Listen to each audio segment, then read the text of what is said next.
Jason Demelo here with Kurt Hester, who's our new combine strength coach over here at XCel Sports Performance. And we're going to ask Kurt, who pretty much founded the XCel program, we're going to get him to tell us a little bit about the history of XCel Sports Performance. I think what a lot of people don't realize is that I've been gone from the North Shore for about 7 years now with D1 Sports Training as their National Director of Training. And part of my job was train all our professional athletes for the draft, for the NFL, for NHL, for Major League Baseball, for the NBA. And this program really started almost 18 years ago at Pelican Athletic Club. And we started out with 50 athletes from area high schools, mostly at the time, mostly Fontainebleau and Mandeville, and progressed from there to 500 athletes during the summer, training Fontainebleau football, St. Paul's football, Mandeville football, North Shore baseball, Covington baseball, North Lake baseball, to working with a lot of the teams in this parish, working with teams in Washington Parish, in Tangipahoa Parish also, and we had a lot of athletes come from John Curtis, from across the lake, and trained with us from Jesuit and Curtis, a couple of those schools.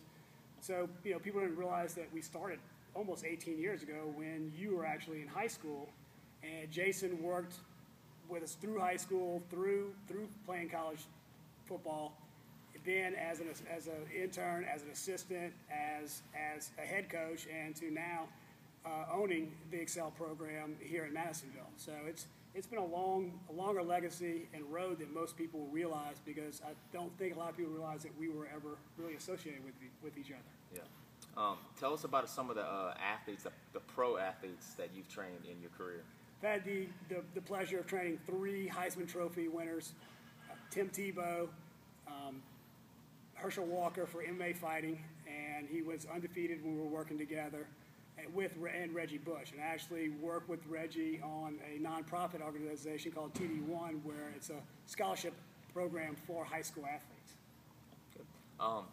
We want to, since you've been gone, you said you've been gone for about 7 years now, and we've been in this area, not just in this area, but in the country. We've seen a lot of sports performances that pop up, and everybody is really trying to get their kids trained at a young age now and trying to get them into some type of program. What is some type of a guideline some of these parents can look for when they're looking for a program? How old should they start? How those different things. What the coach should have certification-wise and things like that.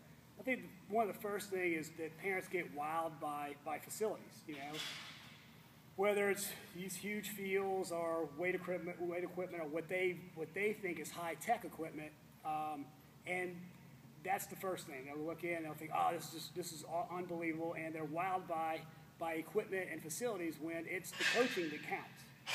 If you can have the greatest facilities in the world. I mean, when I coached at LSU, we had horrible facilities, but the training was great and the product was great. If you have great facilities and you don't have a qualified coach, there's no reason to be there. And when you walk in the door, don't get too wowed by the facility. First off, you need to ask, how are you going to train my child? What testing are you going to do? If the first thing they do is just say, well, we trained these guys, and there's no protocol to back that up, they should show you an 8, 10, 12-week cycle. This is how we're going to progress your child from point A to point Z.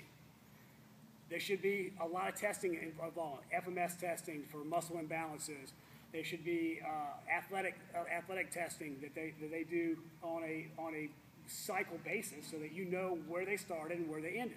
If your athlete comes in running a 4.940 and he leaves running a 5.140, obviously the program's not very good. And so you want pre and post testing, but you also want a lot of this functional movement screening, because you want to see if there's any imbalances that the athlete has. If you find imbalances, you have to correct that through training. And if it's not corrected, then that athlete's just going to get hurt. So don't be wowed by this long list of professional athletes. I've trained over 400 guys in the NFL, some of the best NFL players in the country, and when a parent or an athlete or an agent comes to me and asks me what I'm going to do for their athlete, I don't start talking about who I train. I start telling them, this is how we're going to take your client or your child, and we're going to progress them through, and this is how we're going to get your athlete better. If they don't progress you through that in a talk. If the first thing they do is grab your child and walks out and starts training them without any kind of evaluation, without knowing what his medical history is, you need to leave as fast as possible, because that is not a qualified program. Well, there you have it. It's Kurt Hester and Jason Demelo. See y'all next time.